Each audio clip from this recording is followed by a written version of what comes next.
Spiegelman on Fox 5.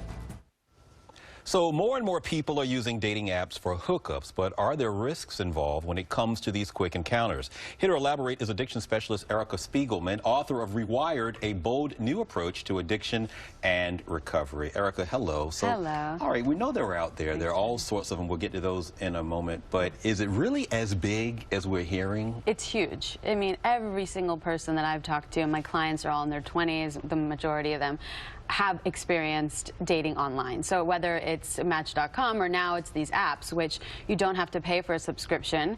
You could just download it, and it's, you know, in 2 seconds you could start swiping left, swiping right, whether you like someone or not. So it's just accessible to people, and it's just easy to have. Most people have smartphones these days, and most people really want to meet somebody outside of their circle, you know, because we go to work, we drive home, we come, you know, we have smaller lives. So this is a way to expand and meet new people. Let's just get right to it. What are the pluses of these things, if any? I think the pluses are that you get to meet people you wouldn't necessarily run into, and I think that there's a lot of people that have gotten married and have relationships from these apps and these websites, but at the same time there's a lot of negative, there's a lot of disconnect that's going on. People aren't really understanding how to be intimate anymore. A lot of people start to text and they never actually wind up meeting, and there's all these issues that have come up. Well, that's what I was about to ask about, the risks and how is it damaging social interaction. Right, right.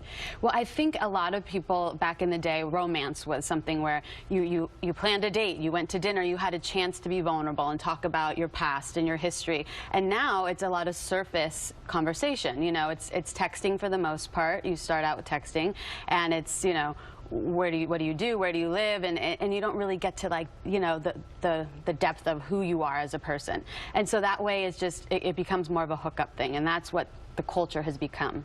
Is that, and help me out, is that good or is that bad? Because, and here I'm playing devil's advocate, because we're in a world now where our attention spans, I think we've done reports on, have started to decrease. Of course. You know, like that. So is that necessarily a bad thing? If it's personally, I think it is a bad thing. I think people don't have patience anymore. It's instant gratification.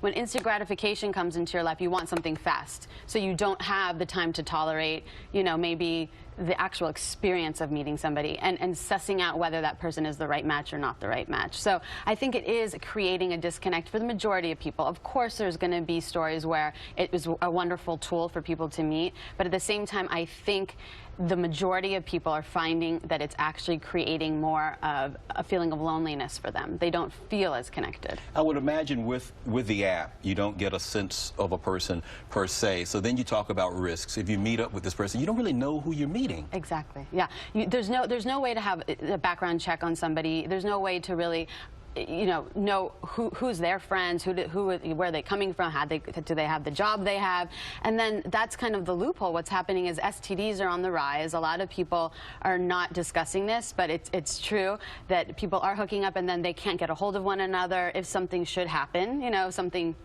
should happen terribly. Yeah, and then people have disappeared. So I'm hearing these kind of nightmare stories that are going on too. So people just have to be responsible for themselves and make sure that they do as much due diligence on someone as they can. Now, without naming any names, because you know, I've got friends, you know, who are also young single individuals, and the one thing that I've always heard them complain about, and I'm not saying any names, the one thing I've always heard them complain about is that the pictures aren't exactly representative of the person you're going to meet. Right. Is that also a big problem? I think that's happening. Of course, people put older pictures up. People put pictures of themselves when they were younger. Or they don't even tell their proper age or their true age. That was the other thing I heard. You know. So that's been happening.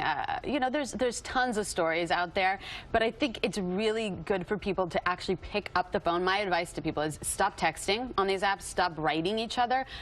Get back to the good old-fashioned, I want to hear your voice, and then also by someone's tone and their energy, you could really, I think, figure out whether there's a connection by, you know, a phone call. Tell us about the book really quickly. Yeah, so I wrote this book called Rewired, and it's about training your brain for healthier habits. It's good for anybody that wants to get back to their core values. I talk about being authentic and having honesty in your life, time management, stop procrastinating. It's a good way to create healthy pathways in your brain. All right, where can people get a hold of this? It's on BarnesandNoble.com, Amazon.com, EricaSpiegelman.com. I have them on through me. I could sell them a signed copy.